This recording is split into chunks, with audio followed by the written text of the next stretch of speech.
તો જય માતાજી મિત્રો, દિવસ હતો રવિવાર એટલે થયું લાવો બનાસકાંઠાની ભૂમિ પર અમે જો ઓગણ મહારાજની થળી અમારે એકદમ નજીક છે મિત્રો. તો અમે રવિવારે ઓગણ મહારાજજીના પગલાં ત્યાં કરેલા છે, એમના દર્શન કરવા માટે ગયા હતા મિત્રો.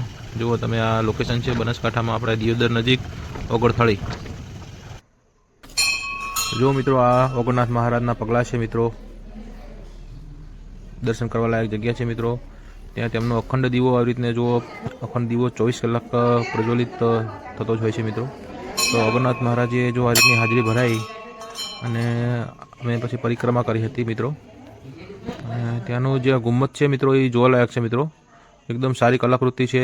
એ ગુમ્મતના દર્શન કર્યા પછી અમે જો ઉપર ચડી ગયા હતા આપણે ઓગણનાથ મહારાજનો જે કિલ્લો છે, ગઢ કહી શકાય તેને, ત્યાંના દર્શન કર્યા. મહારાજની જો ધજાઓ ફરકી રહી છે. પછી જો આપણું બનાસકાંઠા કેવું મસ્ત લાગી રહ્યું છે ઉપરથી.